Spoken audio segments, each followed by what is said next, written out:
नमस्कार। इन खबर में आपका स्वागत है। भारत और चीन में पेंगोंग लेक को लेकर के समझौता हो गया है और दोनों देश की सेनाएं पीछे हट रही है। पहले टैंक वगैरह पीछे हटाए जा रहे हैं, इसके बाद जो है सैनिक भी पीछे हट जाएंगे। लेकिन क्या भारत और चीन में इससे गतिरोध और तनाव कम हो जाएगा, कहना अभी मुश्किल है, क्योंकि कई अभी पॉइंट है जिनको लेकर के तनाव है और चीन अब वहाँ पे घुसपैठ किए हुए है।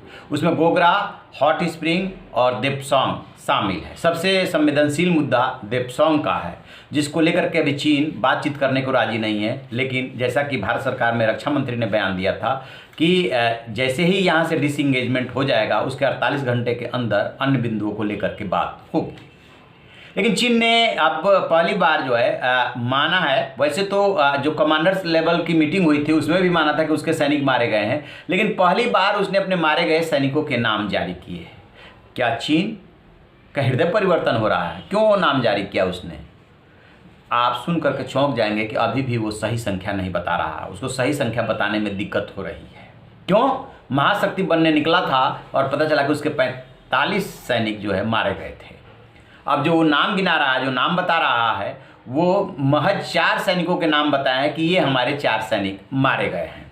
इनके नाम है चेन होंगजूंग, चेन जियांगरोंग, सियाओ सियुआन और वांग जुओरांग। मारे गए सैनिक ये 4 थे। और बटालियन कमांडर के बारे में कहा जा रहा है कि इसमें एक बटालियन कमांडर भी शामिल है और रेजिमेंटल कमांडर जो है वो घायल हो गए थे। यानी कि 4 सैनिक मारे गए और एक उनका सैनिक जो अधिकारी थे वो घायल हुए।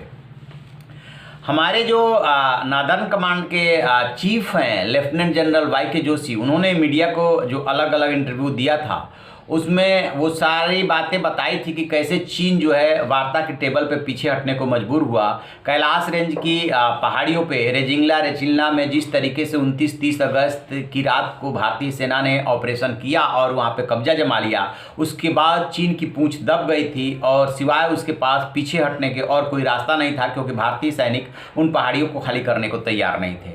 मजबूरी में चीन को पीछे हटना पड़ा और वो जो अब उसका फिंगर 8 है उसके नीचे जो वो उसका पोस्ट है वहाँ पे जा रही है, उसके सैनिक जा रहे हैं और भारतीय सैनिक जो है धन सिंह थापा जो पोस्ट है वहाँ पे वापस लौट रहे हैं। इस बीच में यानी कि फिंगर 3 से लेकर के और फिंगर 8 तक जो पेट्रोलिंग है वो फिलहाल सस्पेंडेड है। आगे जब बातचीत की में जो है प्रक्रिया तय हो जाएगी तब जा कर के दोनों पक्ष यहाँ पे पेट्रोलिंग करेगा।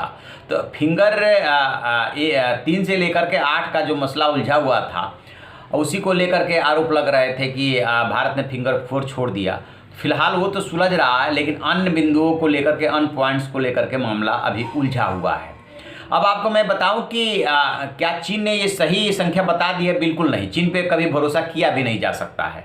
चीन की मजबूरी है, क्योंकि चीन में ये रिजेंटमेंट हो रहा था कि भारत जो अपने सैनिकों को जो शहीद होते हैं इतना सम्मान देता है, पैसा देता है और उनको सैनिक सम्मान देता है, उनको अवार्ड देता है। और हमारी जो सरकार है, चीनी सरकार, वो तो सैनिकों का नाम तक नहीं बताती है।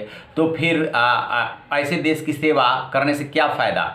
तो इसको लेकर के चीन पे भारी दबाव था और उसी दबाव में उसने ये 4 नाम जारी किए। हाल में रूसी न्यूज एजेंसी है तास, उसने भी एक रिपोर्ट जारी की थी जिसमें बताया था कि अनुमान है कि उसके 45 सैनिक मारे गए थे चीन के।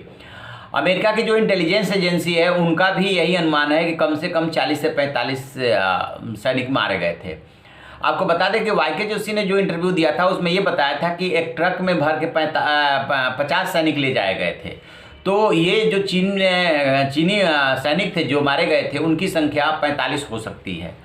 तो ये अनुमान है चारों तरफ से जो है जो आ रहा, चाहे रूस बता रहा हो, चाहे अमेरिका बता रहा, चाहे भारत बता रहा, लेकिन चीन है कि सिर्फ 4 सैनिकों की मौत की बात मान रहा है। यानी कि अभी भी वो छिपा रहा है। उसका डर है कि जो महाशक्ति बनने निकला उसके दर्जे का क्या होगा।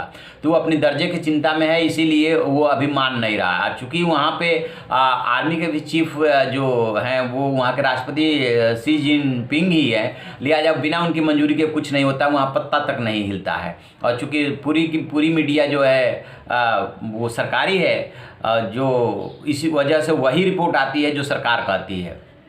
तो चीन की जो अखबार और मीडिया है उसने भी रिपोर्ट जारी किया है और इन नामों को बताया है। साउथ चाइना मॉर्निंग पोस्ट है उसने भी बताया है।